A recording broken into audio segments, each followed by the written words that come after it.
Good evening, and welcome to the 2024 Senate debate organized by the independent, nonpartisan Indiana Debate Commission. We're live at Circle City Broadcasting Studios in Indianapolis, and in just a moment, you'll hear from two of the candidates on the ballot this fall. My name is Laura Merrifield Wilson, and I'm your debate moderator for this evening. I'm an associate professor of political science at the University of Indianapolis and a member of the Indiana Debate Commission. Now we'll meet the candidates. Their lectern positions and question order were chosen by a drawing. The first candidate is Democrat Valerie McRae. The second candidate is Libertarian Andrew Horning. Republican Jim Banks was invited to join us this evening, but declined the invitation to participate in tonight's event. The Debate Commission has selected tonight's questions from ideas submitted from Hoosiers all across the state. The topics have not been shared with the candidates in advance. The rules for our debate are simple. Candidates will have 1 minute to make an opening statement, then I'll begin the questions. Each candidate will have 1 minute to respond to each question. Candidates may request an opportunity for a 30-second rebuttal as needed by raising their hands. In the interest of time, we ask that candidates avoid a prolonged back-and-forth debate on a single topic so we can cover as many voter questions as possible. As the moderator, I have the discretion to ask a follow-up question if needed to clarify a candidate's response. Let's begin with the opening statements. We'll hear first from Ms. McRae. Ms. McRae, you have 1 minute to make an opening statement. Well, thank you for having me. I welcome this opportunity to let people know about Valerie McRae. I'm Dr. Valerie McRae, and I was born and raised in Indianapolis, Indiana, as were my parents who worked in the factories, and I was raised in a public school system. But I managed to get my degrees from University of Michigan, my bachelor's, master's, and my PhD.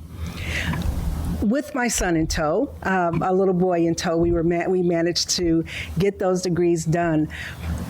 That young man happens to be a commissioned officer in the Navy, and he is also now a chaplain candidate that I'm very proud of.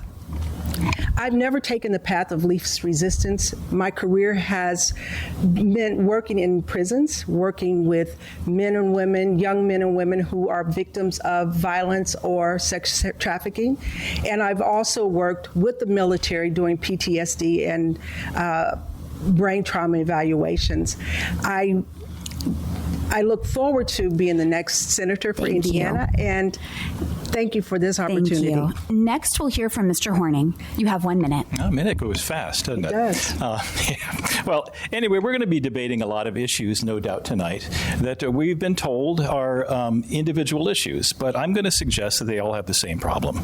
Our government is, unfortunately, corrupt. Truman warned us about it. Eisenhower warned us about it. JFK warned us about it. And in fact, our founders warned us about the inherently divisive nature of parties, and especially against having only two. So we are in an incredibly divided, angry time with a lot of problems caused by a very corrupt system owned by plutocrats that don't really care about you.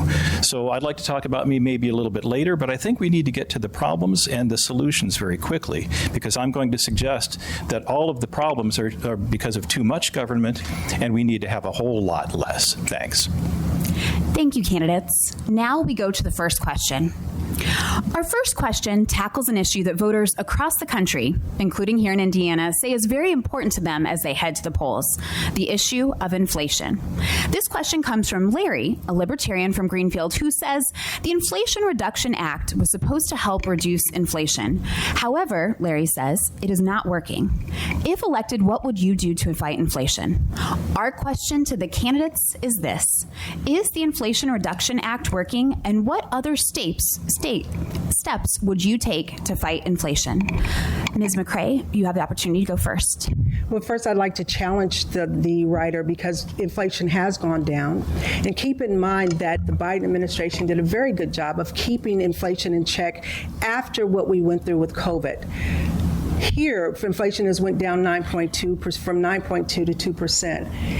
Because we have invested in the infrastructure, we've invested in a lot of jobs here in Indiana. But the main thing is that inflation is less here than around the globe. And we've managed to do that. But keep in mind that most of what we see, the kitchen table issues, are mostly about price gouging. We have too few companies that are charging more than what they need to charge for products at this point, at a time when they are making record profits. It's price gouging that's the issue. Thank you. Mr. Horning? Milton Friedman actually said that, you could kind of bring it down to inflation being too much money chasing too few goods. Our Fed, the Federal Reserve System, is inherently inflationary, and it has been since 1913. If you look at the value of the dollar, the purchasing value has actually gone down 95% since that time. And so really the issue of inflation is one baked into the whole Federal Reserve System, and I would propose we end that as soon as we can. And in fact, some people have suggested if we did that, we could get rid of income tax and replace it with nothing. We'd all have a lot more money in our pockets, and we would all be able to save more. But this is also a problem that the plutocrats that are running this whole system are benefiting from it. We don't have enough time to describe how that actually works, but I think everybody can see it. The rich are getting richer and the poor are getting poorer, and it's by design. That's just how the Fed works, and we need to end it. Donald Trump has proposed an additional 60% tariff on Chinese goods and a 10% tariff on all other imported goods, while evoking the possibility of raising the latter, universal tariffs, to 20%. Trump argues that taxing foreign imports would reduce the trade deficit, promote American-made products, and protect American jobs, while Kamala Harris has attacked Trump's plan as a national sales tax that could send inflation soaring and cost the average American family thousands of dollars each year. RJ, a Democrat from Noblesville, wants to know your position on tariffs and whether you would support or oppose an implementation of a 20% tariff on imported goods. Mr. Horning, it's your turn to go first. I'm not opposed to tariffs per se as a means of taxation, but we should understand that all taxation is really a symptom of spending. And our government is spending way too much, and it's too much in debt. And so if you're looking at the facts, like right now, the number 3 expense in the federal budget is not Social Security or Medicare. That's number 1 and 2. It's the interest on our national debt. So the interest on our national debt is actually a bigger budget item than national defense. So in so much as we're spending so much on everybody else's country and on so much that doesn't really have anything to do with us. And of course, wars, the military-industrial complex Eisenhower warned us about, is a big drain on the economy. So, if we're talking about any sort of taxation, we really should first address the size and cost of our government, and it is too big. After that, the form of taxation becomes a lot less important. Thank you. Ms. McCrae? Well, there has not been any economist that of any stature whatsoever that would support that the tariffs were necessary, and have not actually stated that it would throw us into worse conditions because of it's that those costs are going to be passed on to the consumer, which is going to cause other problems as well. So tariffs does not work. It's going to cause people to have to pay more money for every product and good, and that is not what we need in America. Next, we turn to the physical environment. Brian, an independent from Granger, says, with droughts, wildfires, heat waves, and hurricanes destroying people and ecosystems, I want to know what the candidates will do to address threats related to climate change. He adds, Indiana has long been dependent on fossil fuels for energy, while other states are more aggressively pursuing energy alternatives. The question is this: what do you see as the proper balance between fossil fuels and clean energy alternatives, and what, if anything, can a U.S. Senator do to help states achieve this balance? Ms. McCrae? Our environment, especially in Indiana, of course, is under attack. The problem with Indiana, we stayed reliant on coal for way too long, so we have some catching up to do. Our electrical grid is an issue, so we have to make sure that we come up to speed. We also need transition fuel, which would be your natural gas. We'll have to rely on natural gas to transition us to other forms of energy. We have wind, we have solar energy that is up and coming, that has its issues as well. We also have to reconsider nuclear energy as well, and also sort this out as far as making sure that it becomes safe, that everything is safe. There's all types of alternatives, including biofuels, and I think that as we go forward, we put our research and development into those, we can close that loop and have a good ecosystem here in Indiana and take care of our environment at the same time. Thank you. Mr. Horning? Well, I agree that new technology, nuclear, is great stuff. But I guess we really have to take a look at the money. If you follow the money that's been involved in our environmental and green policies so far, you'll see, that like with Solyndra and other ghastly mistakes, a lot of the wrong people have been making money off of us when we've been compromising our energy situation all along. And look at what's happened to Germany when they left nuclear. So I'm all for nuclear, but I wish we had more time than just a minute to discuss the entire environmental solution, because we've been bad stewards of our economy and as well as our environment, and we need to do better in all of those cases. But you can't really look at anything related to politics without looking at the people behind it. And unfortunately, we've got an awful lot of corrupt people that are making the calls right now. Thank you. Healthcare access and affordability is an issue many people care about, both from a personal perspective and a fiscal management perspective. More than 63 million American seniors are enrolled in Medicare. Colette, a Republican from Columbia City, asks, what reforms would you put into place concerning the Medicare program to cut costs and make sure that it runs efficiently? Mr. Horning? Actually, the only solution that's actually been run through our own budget offices is the Cato plan, the 6.2 plan, which actually allows us to phase out the incredible problem that we have with Social Security and Medicare, and that they depend upon a rising population, which we do not have. We're actually losing population, and we need to have more young taxpayers to keep this going, and that's not happening. So really, we need to change the funding recipe for Social Security and Medicare, and really only libertarians so far have been the ones that have been pushing solutions that don't involve raising the age of retirement and cutting benefits. And with the inflation rate what it is right now, and with more coming very soon, I think you're going to see that Social Security and Medicare are in big, big danger if we don't do something very fast. Ms. McCray? There's a way to not only support Medicare and Medicaid and make it even Medicare and Social Security and make it better. We can do so if we just make sure that our taxes are fair, make sure that our Social Security taxes are in line with what people make. If we concentrate on fairness and make sure that everyone's paying their fair share, we can fix Social Security and Medicare.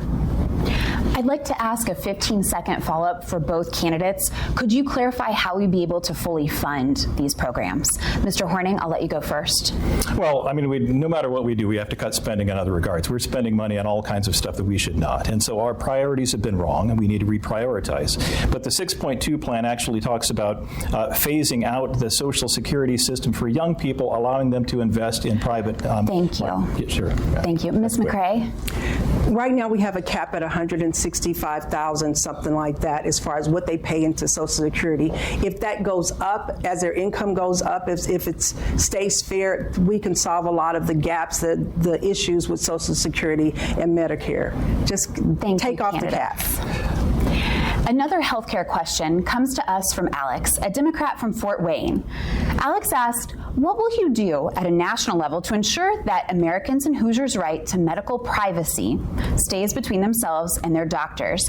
And what will you do to ensure that people are not going into debt because of healthcare bills? Ms. McCray? We are all one diagnosis away from being broke because of our Medicare system. One of the things that we can do is just to make sure that we are moving towards a system. I'm personally for Medicare for all, but we have to move towards a system where we take care of the things that we can take care of. Right now, the Biden administration, for example, has cut back prescription costs, which has been very advantageous. They've also dealt with that donut hole, which meant that people they have a cap of $2,000 that they have to pay for medical insurance, medical prescriptions. These are things we're moving forward. We will protect ACA, the Affordable Care Act, but I would love to see us move forward to a healthcare system, single-payer healthcare system, and I plan to support that when I get to Washington, D.C. Thank Thank you. Mr. Horning? The facts are in about socialized healthcare, and it doesn't work. I've worked in healthcare until last year my whole adult life. And worked in various aspects of it, and I've seen and fought against all of the effects that raise costs and reduce quality. And you look at how just in recent years, how much money has been coming out of big pharma into political campaigns, and it's shocking how corrupt it's all become. So it's unfortunate that I have to say this, but the best thing politicians could do in our healthcare system is let doctors do it and get politicians out of the operating room and out of healthcare expenses entirely. Thank you. Yes, I'd like to add to that. Yes, I'll allow you 30 seconds for rebuttal. Ms. McCray? Yes, it is important that we keep our privacy private. I mean, HIPAA violations and those sort of things, they shouldn't, legislation should not be in the doctor's room. I agree with that. But I don't agree with the fact that a single-payer system would be less expensive. It would be better for the American people. And there are systems all over the globe that do work, and we can get there. We've seen it happen. Germany has it. A lot of countries have universal health care. We can do it here in the United States. Yes, a rebuttal, Mr. Horning. Yeah, the MAID program in Canada is a good example of how this can end, where they run out of money very quickly. You can have socialized systems that work for maybe 70 years, but that's only happened rarely. And just recently in Canada, we've seen that this vaunted system that people were touting as so good is being very destructive and destroying lives left and right. And they're using what's called medical tourism now to fix problems that could be done at home if only we would allow the free market to work. Thank you, candidates. Many voters are concerned with the sustainability of Social Security. Experts project that Social Security is expected to run out of money in the next 15 to 20 years and struggle to find a solution. Should we cut benefits for people who've paid into the system their whole lives, raise the Social Security tax, get rid of the cap on how much income is taxed, or something else entirely? What is your solution? Mr. Horning, you'll go first. Well, you can look up the 6.2 plan, but more broadly, other than just the specifics of that plan, we need to reprioritize what we're using government for. The fact that we are funding every other country on the planet, we're using our armies and our dollar to force other countries to do what we want when we're not taking care of our own people here at home. That's ridiculous. And you can follow the money and see why that is, but I suggest we stop that and start looking seriously at what we have been doing, what we consider important. If health care is important, we can reprioritize that over Ukraine, over Israel, over every other country on the planet, and maybe bring some of our troops back home. Thank you. Ms. McCray? I think I've talked about this previously. If we take off the cap, the $165,000 cap, and make sure that people pay as they go forward, we can resolve a lot of the issues with our Social Security system. Voters submitted several questions about immigration, reflecting a wide range of viewpoints.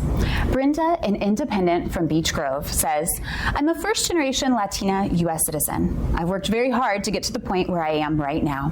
It was over 17 years ago that I came to the United States. If elected, what would you do to protect immigrants who are here seeking safety and economic opportunities? Ms. McCray, you'll go first. The first thing I would do, the one thing I would not do, is make immigration a political pawn and keep the immigrants in this political quandary of fear and worrying about being deported and all that sort of thing. The thing about it is this, is that we have grown. Our economic structure has grown because of the immigrants, because of people that are moving here. I think that we have to support people, make sure that it's safe, make sure that we have fair and safe immigration laws. The Biden administration, they put together a bipartisan bill and they backed off of it because Trump simply wanted to make it a campaign issue. It was working. Whatever they put together was going to work. Everyone was for it, and Trump stopped that bill from being passed. And that's a shame, because there are people that are waiting to be bought into the fold that are waiting to make sure that their lives are safe. Thank you. Mr. Horning. Well, we have to understand that we've had immigration problems since the start of our nation, and some of it's been great in the long term, but it's always been problematic in the short term. And one of the problems we've had recently is that because we've been bombing half the planet, we've made refugees out of half the planet. We've got a lot of people here that are angry, and we're paying to bring them in. So this is not the usual immigration scenario where people were merely coming here for a better life. You know, we need more people coming here for a better life because, as I already mentioned, we're losing our native population, and you know, people are not having babies like they used to. And if we want to keep Medicare and Medicaid going at, you know, and Social Security going at all, we're going to have to do something about that. So I'm not anti-immigrant at all. I'm against what we have done to make legal immigration so expensive and difficult, and make it so, you know, obviously important for people to get here on our dime because we've blown up their country. Another perspective we received on immigration comes from Crystal from Evansville, who expressed concerns about undocumented immigrants breaking the law and receiving taxpayer-funded services.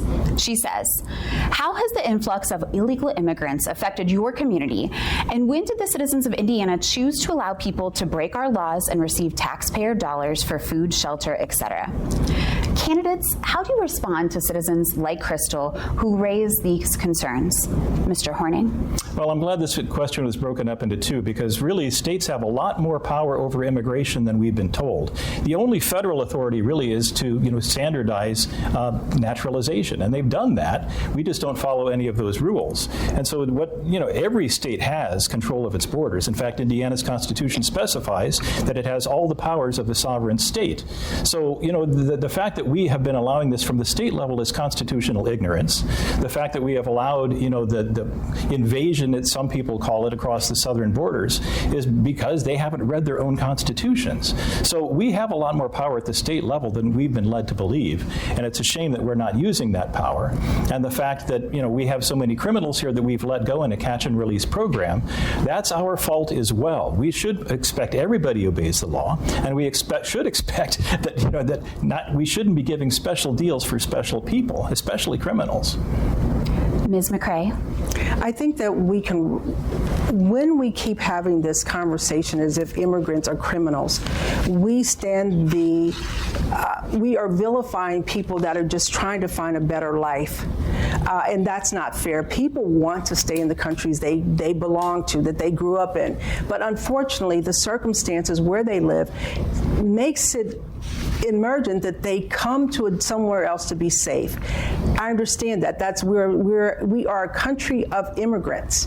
And to now sort of come in and shut the door behind you, that is not fair. It doesn't make sense. The fact of the matter is people come here to get a better life. We can help. There is not a zero-sum game here. Just because immigrants may get a little help here doesn't mean that their money's coming somewhere else. And a lot of this is just pure myth anyway. They are not getting free homes, free this and free that. That's just not true. It's just made to pit people against each other. While states are primarily responsible for education policy, many voters wanted to know what Congress can do to strengthen our education system. Former teacher Denise from Wingate asks, as a member of Congress, how could you help ensure that all children receive the excellent education they deserve? Ms. McCray.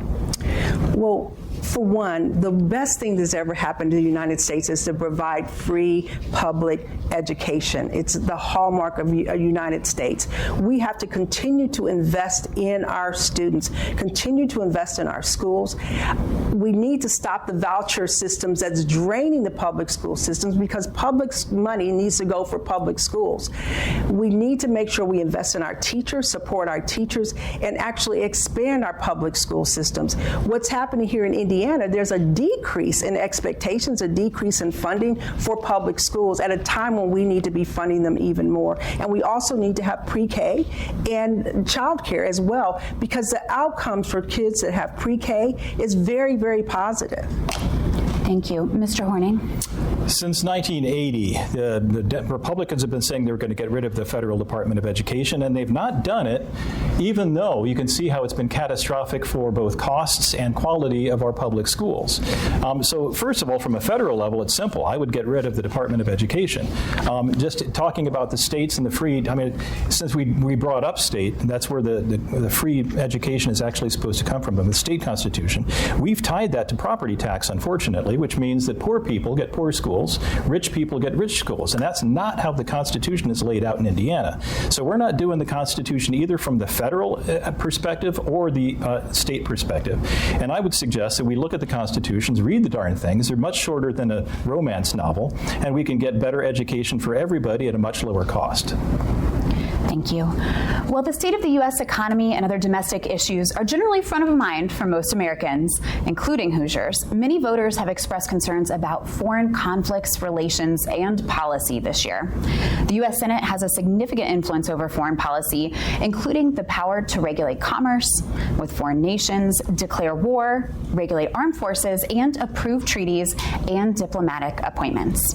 Members of the Senate also have the power to appropriate and allocate military funding and engage in foreign policy oversight. We turn now to questions about U.S. foreign policy, starting with the U.S. policy towards Ukraine. The U.S. has sent billions of dollars in military equipment and aid to Ukraine. If elected to Congress, would you vote to continue or cease this financial support? Mr. Horning, you go first. Absolutely cease. If you were to look at the actual history of how we've taken down that government and how we've interfered with the history of NATO, to the fact that we promised Russia an awful lot in the negotiated collapse of the Soviet Union in 1990. So when talking with Brezhnev and all of the following presidents, we promised them things that we did to them what we did to the Native Americans. We broke all of our promises, and we've pushed NATO onto their doorstep. We took down a government, and actually even starting in New Yugoslavia.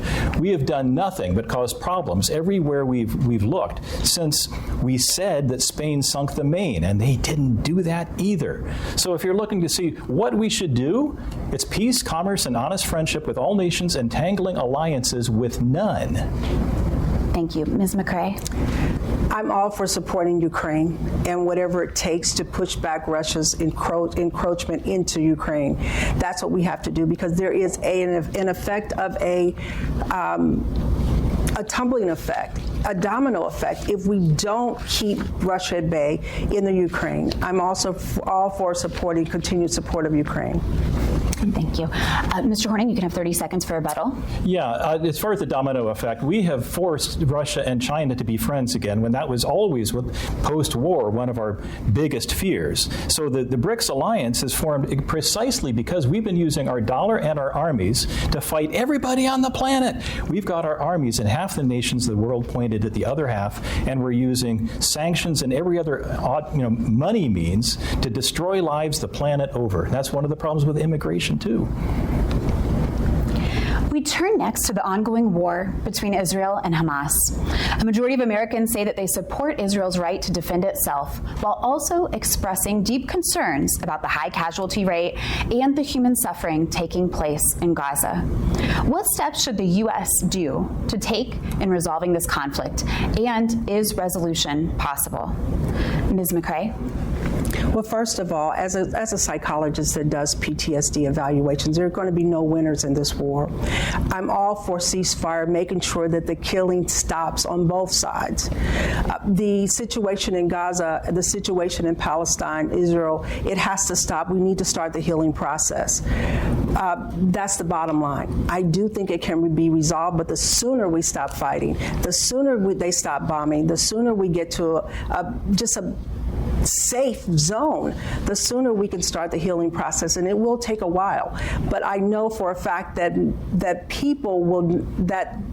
the Israeli soldiers and the Palestinians will suffer for generations to come, whether it's suicides or drug addictions or whatever. This is not working on either side. There are no winners in this. So let's stop and let's start the healing process. Thank you. Mr. Horning. We've been funding and arming and training both sides of just about every conflict on the planet for a long time. If people were to look back and see how Hamas started as was actually encouraged by Western powers and especially Israel to fight the PLO. And our interference over there has done nothing but cause trouble. So my answer is roughly the same, but I've got to remind everybody that we are broke. The $35 trillion that people talk about as their statutory debt does not include the bond debt, the unfunded liabilities of Social Security and Medicare. If we keep doing what we're doing, where half the discretionary spending of Congress is on war, we're sunk. And I don't think people have any idea how much worse the inflation can get now that the Fed has decided to start just printing more dollars to devalue our debt. Our next question involves the popular social media platform TikTok. Due to the U.S. government's fear that the TikTok's Chinese ownership poses a major risk to national security, TikTok could face a full U.S. shutdown in January 2025 if ByteDance doesn't sell its U.S. operations. With millions of users hooked on TikTok's short-form videos, this TikTok ban could be a game changer for digital privacy, social media, and even global tech relations. What is your position on the proposed TikTok ban in the United States? Mr. Horning? Well, this is well, all of these things are related. If you look to see what actually prompted all the calls for doing something with TikTok, it was because a lot of people were posting anti-Israel, pro-Palestinian, what do they call these TikTok thingies? Videos, whatever. So I'm an old guy. You have to excuse me on that. The fact that we are doing everything we can to lock down communication to make it possible, more difficult for people to communicate freely, and finding more ways to control every form of media. That's scary stuff. This isn't just First Amendment. This is taking over the corporations and the very people that want to have free speech. And another example of this is the movement against Elon Musk and X. All of this is dangerous. And while I am no fan of what the CCP in China is all about, we have to be serious that this is not why we were going after TikTok. Ms. McCrae?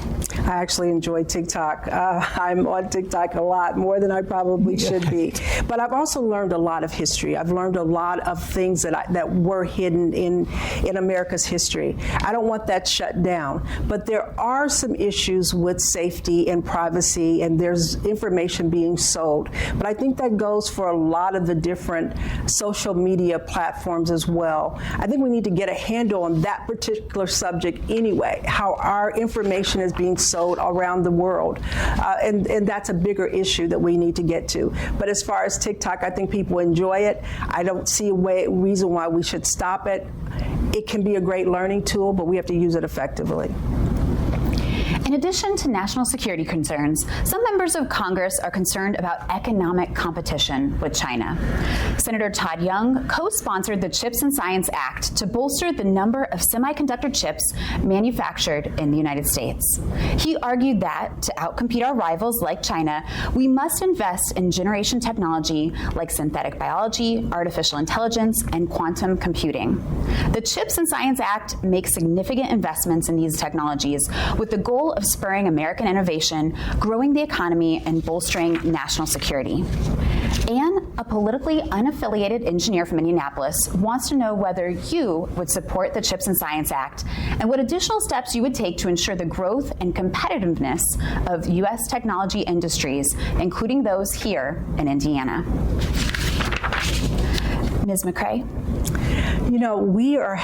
Indiana has several $billions being thrown into a CHIPS Act and CHIPS plant here in Indiana. So I'm really excited about that because we're bringing jobs and money to Indiana, and just building the facilities they're using union labor. So this is a good thing. And I'm proud of Todd Young on the other side, that's a Republican that actually is backing the bill. My other opponent, however, has tried to block these bills that we're bringing information, bringing money, bringing technology to Indiana. I'm glad it's still a go, and I'm glad that we're putting our efforts into this, and hopefully we can support this and make sure that Indiana grows with the global economy. Mr. Horning? Politicians have a phenomenally bad record of picking winners and losers, and it generally falls along the lines of friends and foes. And if we were to look to see who actually runs our government and follow campaign donations, you'll see why they do what they do, and it has nothing to do with free trade or improving the lives of American citizens. What we really should be looking at is why is it that so many corporations have left the United States to find cheaper source materials, cheaper everything else everywhere else. And the theory of regulation here is great, but the fact is regulators and the regulated become the same people. They start forming consortiums, they start grouping together, and what we've seen, and what I would like to eliminate is the buddy-buddy system where you have large corporations centralizing decision-making and centralizing lawmaking and centralizing treaties, such that that's what's made the United States uncompetitive. That's the only thing. If we were to do what our founders had proposed, do the Constitution as written, and cut out all the layers of... Oh, sorry, Thank you. Thank you, Mr. Horning. Next, we're going to discuss some of the salient social issues that seemingly divide our country. In soliciting questions for both our gubernatorial and Senate debate, we had many questions on social issues such as abortion, guns, and marijuana. We turn first to the question of abortion. Some politicians have expressed a desire to ban some forms of contraceptives, including Plan B and IUDs. Others have argued that the government should ban IFB treatments, which include and involve the creation and destruction of human embryos. What is your position on these questions? And should decisions be made by Congress, or should these decisions be left to the states? Mr. Horning? Well, they should absolutely be left to the states. That's the only constitutional answer. And in fact, even if you're looking at something like murder, that's a state-level issue. It's not a federal issue. We've made way too many things federal, and we've made too few things state. We're supposed to have a decentralized government with more local decision-making. So just from a legal standpoint, and since I'm running for U.S. Senate, I'd say it's none of the federal government's business what we do with any of that stuff at the state level. States have to make those decisions for themselves. Ms. McCray. Unfortunately, here I'm totally for the individual. I trust women to make their own decisions about abortion, about their health care. I trust the doctors to be able to make decisions with those families. States do not need to be in the exam room. That's the bottom line. The fact of the matter is that we need this to be codified into our Constitution, the right to make your own decision. We can't have it state by state. It is a right to make decisions about our own body. I trust women to do that. Yes, 30 seconds for rebuttal. Yeah, the idea of allowing individual, I'm all for that. I want individual rights in every kind of respect, but I also understand that the more you centralize things, the more trouble you get when you get the wrong guy in power. So while we like to think that we can have more control over the UN than we've got over our own nation, while we like to think we have more control over D.C. than we do over our own states, that is not the case, and that has never been the case, and it's exceptionally dangerous how we're centralizing more and more power into the UN, for example. Thank you, Mr. Horning. Yeah. Several Hoosiers had questions about gun violence, gun right ownership, and responsible gun ownership in general. Are there any federal gun laws you would like to change, to add, or repeal? Ms. McCray? I think there's no place in American society for assault rifles. I am for the Second Amendment. I'm for people owning guns. That's fine with me. But there's no place in American society where the regular citizen needs to own an assault rifle. Children are being killed, and that makes no sense. People are dying in droves. These mass murders need to stop. No other country has to deal with this craziness. It's just the United States because of this no check on gun laws. It makes no sense. We have to have sensible laws moving forward. Mr. Horning. I think we're really asking the wrong question here. If we're talking about reducing violence, we really should be looking at the drugs we prescribe to kids in schools. SSRIs, for example, have known side effects of suicidal and homicidal ideation. You're looking at 70% of the suicides are males now, just shooting themselves. And you think about what is it that we have been doing to our society to make us so violent when that didn't used to be the case. We have increased violence in every respect. We've lost respect for for human life, and that is a much bigger problem than the guns. Now, I did a podcast on the Second Amendment. I think we've got it all wrong. We've actually destroyed our sense of personal responsibility for our nation's violence, and because of that, we have a culture and unfortunately, not just the typical violence you see in game shows, but we also have, just on the personal level, tremendous damage that we're doing to our young boys, and they're the ones mostly responsible for the violence. Thank you. Scott, a Republican voter from Lafayette, asked about the role of artificial intelligence. He says automated non-lethal countermeasure systems and AI-based weapons detection have demonstrated a profound ability to discourage school shootings. If you're elected to Congress, how will you address the use of artificial intelligence in promoting safety and security in the United States? Mr. Horning? Well, I've got deep concerns. I worked in tech my whole life, and I've got deep concerns about the government having control of it, especially when you see, some of the characters involved are directly, CIA cutouts, like Palantir and others that are, backing both of our presidential candidates. So, what I see in AI is a lot of promise. What I also see is a lot of danger, and the solution that's being proposed here is really all about monitoring and pre-crime, which is something that actually Palantir bought that from the CIA and made a whole company out of the notion of analyzing people and see who's going to become a criminal. And I think that's a very dangerous road, because you think about how that could be made political by alternating, Democrats versus Republicans, Republicans versus... We've seen enough of that stuff already. Ms. McCrae. There needs to be a reduction of guns, and there also needs to be, need to be mindful of the mental health status of individuals. For example, we know that young people are more likely to kill themselves or shoot at someone else. We also know that mental health issues they arise between age 15 to age 28 in males. We need to have a specific rules or specific laws that are looking at that group of young men and making sure there's no guns in the homes of these young men, especially if they're not monitored or if there's an extra check to make sure that they're okay. If they're in the military, we've got someone to look over this. But however, on a day-to-day basis, homes with young people with these guns, it's an issue, and we need to look at it as a mental health, public health issue. Jamie from Lafayette asked, what are your proposals for expanding access to mental health and substance abuse treatment services?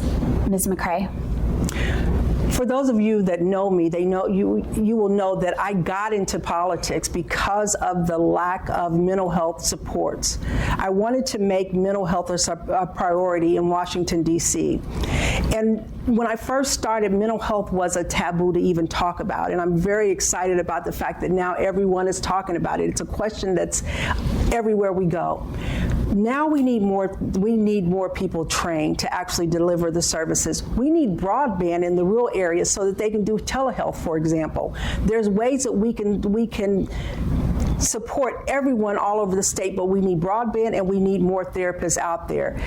We have issues to solve. The 988 number is wonderful if you use it and you've got access to it. Thank you. Mr. Horning. Well, kind of surprising. I don't disagree with you on some of this. It's just that making it federal, I think, is a mistake. I think that, it's far better to keep this kind of thing decentralized and more localized even, because these problems are inherently local, and we need to be more aware on the local level as opposed to expecting Washington, D.C. to fix all of our problems. Because the further away you make the decision-making process, the worse the efficiency is, and the more likely it is that we're going to be more corruption creeping into it. And you look at how much money is already in our government from the pharmaceutical industry, that's another big concern. We've got big problems with big pharma. Marijuana is illegal in the state of Indiana, but legal in about 3/4 of U.S. states, including Michigan and Illinois. Several Indiana lawmakers have said that the state should only consider legalization if the federal government acts first to legalize cannabis. Do you suggest a change in federal or state laws? And which changes would you propose? Mr. Horning. Well, if what we're really talking about is trying to reduce harm from harmful drugs, that's a separate discussion. The fact is, this is all unconstitutional. When we passed the 21st Amendment to end the first prohibition, we replaced it with nothing. Our government, neither at the federal level or the state level, ever had any authority to ban the manufacture, sale, or distribution of anything since the 21st Amendment. So, the fact that even the 18th Amendment did not prohibit the purchase and consumption of anything, people forget how this all came about under Nixon's war on drugs from all kinds of mistaken assumptions. Now, I have a farm. I'd love to grow hemp on it, but even something like a commercial product like hemp is not even viable in Indiana. We used to be a big hemp producer because of the ridiculous regulations we have on marijuana. So, I would be all for a return to the Constitution. I'm not into, illicit drugs, but if you look to see what we did with alcohol, and you make it taxed, and you make it, I ran out of time. Thank you, Mr. Horning. Ms. McCray. The surrounding states, a lot of the surrounding states have legalized marijuana use, which is, for Indiana, it just doesn't make sense to be surrounded by states that have it legal. We might as well go ahead and legalize it here. But I would definitely like an education component, because it's not free of all. It's not the most safe thing in the world either. But for our veterans and for people that are suffering from PTSD and there's other cancers and those sort of things, we have to make that medication. It can be a medical effect. Make it available here in Indiana. And it just doesn't make sense to have different states doing different things, because it's just a matter of going over the border and getting what you want. So let's make it legal, but let's also educate people about the pros and cons of using marijuana. Yes, 30 seconds, Mr. Horning. I'm going to use my rebuttal to say thank you. I like what you said. That's all. Thank you. We received many questions from voters about election laws and policy, including concerns about the role of money in politics. Ken, a retired CPA, musician, and songwriter from Portland, Indiana, argued that the principles of one person, one vote, and equal representation have been made a farce in the changes in campaign finance that resulted from the Supreme Court decision in Citizens United, which held that the political spending is a form of protected speech and let corporations and unions spend unlimited amounts of money in campaigns. Ken argues that the American people now see politicians as bought and sold by special interest, and he wants to know if you would support a constitutional amendment that would reduce the role of money in politics. What is your stance on Citizens United, and would you support a constitutional amendment to reduce the role of money in politics? Ms. McCray? Absolutely. Citizens United should be repealed. Sit back, put a nail in that coffin, because we see what has happened with politics. Millions and millions of dollars are going into campaigns. And quite frankly, there are so many politicians that I also am worried that they're being bought and sold before they even get to Congress. I think that was a mistake. We need to have a cap on how much we spend on campaigns. It should be publicly funded. That would be great, so that everyone has an equal chance. Hey guys, it's Abdul for the good folks over at Leon Tailoring, 809 North Delaware, downtown Indianapolis. Now, Leon Taylor is also well known, we all know, for their tailor-made clothes, but you also know they're ready for their custom-made and ready-made clothing as well. That's right, clothes that are right there on the rack you can buy and pick up, and they'll make the alterations included in the price. So swing on by Leon Tailoring. And of course, then if they want something tailor-made specifically just for you, then they can do it. So whether it's tailor-made, whether it's ready-made, or whether it is custom-made, it is for you and you specifically. So swing on by Leon Tailoring. They'll be happy to see you and happy to take care of you. Leon Tailoring, 809 North Delaware, and downtown Indianapolis. Equal opportunity to run for office. That would be important. It is out of hand, and it should be repealed at all costs. It is the root of a lot of the issues we're seeing, because politicians now are not paying attention to their constituents. They're paying attention more to the big corporations that are funding their campaign. So yes, get rid of Citizens United. Mr. Horning. Well, you're kind of singing my song about corruption, but the fact is we should be looking more deeply than this. Starting in 1886, when we granted human rights to corporations, that's what really necessitated the rise of unions and other, the more power we give to corporations, which are inherently, after all, they're government entities. They're created by government charter, regulated by government laws, and then that power that they get, that humans can't get, like immortality and special deals, special tax breaks, we can't fight against experience that as humans, and that's become an incredible problem. And in fact, I would like more time on this one, because this particular issue is killing us. The fact that we have allowed money to determine who our government actually is. I'm the only one who can really talk about corruption with a straight face, because I've chosen to be in a party that doesn't get any public money. We're not allowed to have primary elections. We're not allowed to have precinct committeemen. We're kept out of that whole system, and only voters can fix that by voting against the two-party system. And I'd also like to add 30 seconds for rebuttal, please, Ms. McCray. Yes, I also like to say that that's a choice as well. Our campaign is also not taking corporate dollars either. It's a choice that we made. We're a grassroots campaign, and we're on the same page here as far as not accepting large donations or accepting lobbyists' money or those sort of things. So I'll be able to go to Washington, D.C., not straitjacketed by any type of promises I've made to corporations. The Electoral College has grown increasingly controversial in recent years, given the difference between the Electoral College results and the national popular vote. Loretta, a Democrat from Whitting, Indiana, wants to know if you would support a constitutional amendment abolishing the Electoral College and instituting a new national popular vote for president. Mr. Horning. I wish people would read the Constitution. If we knew that even as late as the 14th Amendment, there was a strong punishment for states that did not allow people to vote for the electors directly. We were supposed to vote for the electors who choose our president. Does anybody out there know that? But the fact that our Constitution has been so squashed, and we've lost the original concept behind the Constitution, which, frankly, in some respects, was to protect us against people who are like crazy presidential candidates who, I'm not going to go any further than that. But the point is, the Electoral College was and is a very good idea if we would actually read how it was supposed to work and understand how we were supposed to be able to vote for these people.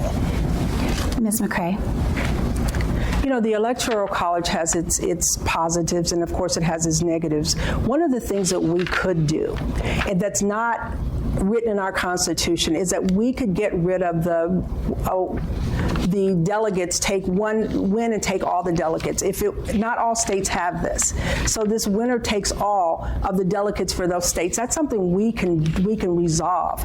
There's some states that don't have this. If we make it proportional to the delegates, proportional to the votes, we can resolve some of these issues. Thank you. We have time for one more question before I ask you each to make your final pitch to voters. For this question, I'll ask you to respond in 60 seconds. Several Hoosier voters submitted questions about party polarization in Congress. Daniel, an independent from Georgetown, asks, how can we deal with the low approval ratings and lack of bipartisanship in Congress?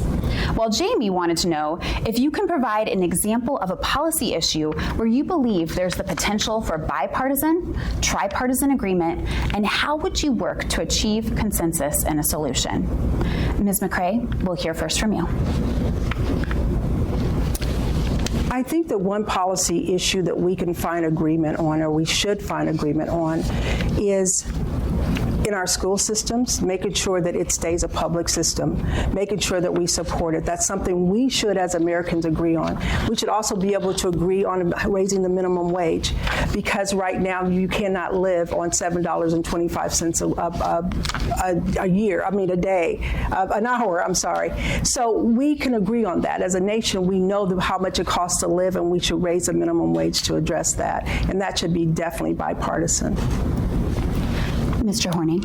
Well, this is my time to say, vote for me and we fix it all. The one thing you would get by voting for me, for sure, is that you would be saying to the people who own and control our government, which are not the people on the ballot, by the way, right now, if you vote for me, you're saying you are done with this two-party system and you want something different. If you vote for even the best Democrats and Republicans, you are voting to sustain a system that you know is tearing us apart. It's inherently divisive. It's unconstitutional. Our founders warned us against it. Nobody likes it. So if you want to end the bipartisanship, which to me is a bad word, we really should. I wish we didn't have political parties. We were warned about that too. But really, your only shot in doing anything about this, and I'm applying for a job, I'll be the senatorial marriage counselor. I'll be the one that can stand between Democrats and Republicans, and I'm not either one of them. Now it's time for our final question this evening. For this final question, which will act as our closing statement, each candidate has 30 seconds to respond. The question is this: why should Hoosiers cast their votes for you to become their next U.S. Senator? Mr. Horning, you'll be answering this question first. You have 30 seconds. No, I'm the only one that would really give you something phenomenally different. Marble walls in Washington, D.C. would crack if a libertarian got elected to the U.S. Senate. And I think most of you understand that. You understand why. It would be an extraordinary thing. And what it would mean is it'd have nothing to do with me. It'd have nothing to do with any of the candidates. What it would mean is that you, the voter, have decided that you have had a change of heart and mind and spirit, and you want something different. And I'm certainly something different. Look up HorningForSenate.com. You can find me on Facebook and on Twitter. I'm easy to find on Google. Thanks. Thank you. Ms. McCray, you have 30 seconds. Hoosiers need leadership that's going to unite us, not divide us. That's what I'm committed to. People have a choice here. Do they want the do they want the opportunity to make a choice for their own lives, decide what they want for their own bodies? Do they want to make sure that we support families and daycare and making sure we have those things that make our lives work? My opponent, my main opponent, is not here today. And he's not here because he disrespects Indiana Hoosiers and will not stand in the same place and support or talk about his systems or what he's for, and I'm against that. Thank you. Candidates, on behalf of the Indiana Debate Commission, thank you for participating in tonight's debate. The Commission's a nonprofit organization that depends on voters and volunteers, the media outlets across the state, to make these events possible. The Commission also wants to thank our sponsors, the Indiana Broadcasters Association, the Indiana State Bar Association, and the Indiana Coalition for Open Government. Finally, thanks to all of you in watching and listening, and our audience of voters for submitting your questions. Now it's time to make your choice and cast your vote in this year's election. For the Indiana Debate Commission, I'm Laura Merrifield Wilson. Good night. I'm glad you mentioned Jim Banks. I wanted to.